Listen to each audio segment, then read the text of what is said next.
Liberty Counsel files a brief at the U.S. Supreme Court on the Fred Phelps case, a case that could have significant impact on the First Amendment.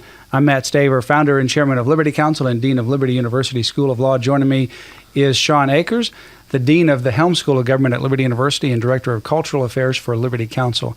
Sean, this case is one where, let me begin at the very onset, that we want to set the record clear. We don't agree with Fred Phelps or the Westboro Baptist Church with regards to their tactics. They have very offensive tactics, very offensive ways that they go about communicating their message. And we don't agree with that. And in this particular case, we don't agree what they did. And in this case, what they did was they picketed a funeral of a fallen soldier. And they have been doing that, among other things, where they go to funerals of fallen soldiers, and then they have signs to talk about how this is God's judgment and so forth. Now, in this case, however, they were 1,000 feet away from the actual funeral site. They had these pickets. The father of the son who was killed in the war did not know that the picket was taking place, nor did anyone else within that funeral. It was 3 football fields plus away that they were actually picketing. So it'd be hard to even see the signs. In fact, 3 football fields away, you can just imagine how long one football field is. You take over 3 of those. You wouldn't be able to read the signs. You wouldn't be able to hear what people are saying, even if you had unobstructed view. So they didn't know what was going on. The funeral took place, no interruptions. After the funeral, the father then read about this case in the media, that people were picketing his son. He filed a lawsuit, and in that state, he ultimately got a judgment against Fred Phelps for monetary damages, because the law says that you could get monetary damages if you engaged in speech that was intentionally inflicting emotional upset on the person who was hearing the speech. That case is now before the United States Supreme Court. Bad facts, but it could make bad law for people who want to engage in legitimate speech, such as pro-life speech or religious speech or other kind of speech in public venues.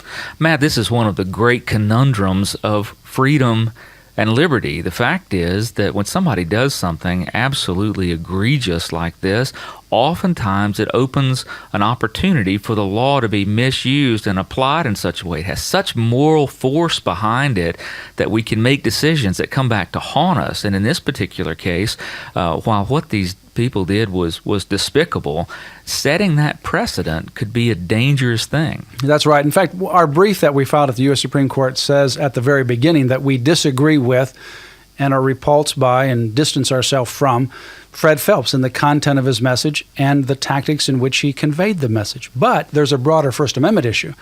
If Fred Phelps is to lose at the Supreme Court, and if he has to pay damages for his speech, again, it was 1,000 feet away. People couldn't see it. They couldn't hear it. But eventually the father found out about it and was highly offended, as you could naturally expect. If that's the case, then people who go to abortion clinics and they want to picket there, give out information about what's happening in the clinic, that there is a killer inside, that people are getting murdered, that there's a butcher that's taking the lives of unborn children. If you wanted to have language like that, or you're in a public park and you wanted to have a picket against some other group that's there, perhaps there's a parade, and it may be a gay pride parade, and you're standing on the sidewalk with a sign that says marriage is between one man and one woman, homosexuality is immoral, then all of a sudden you become a target. And if Fred Phelps loses in this case with bad facts, all of a sudden the First Amendment becomes weakened, and people over on this other spectrum that I just described, they will then become targets of people who want to shut them down. It's like loading a gun, Matt, that can be turned around and pointed at you. Just because something that you'd like to shoot at now, it can very easily come back to haunt you.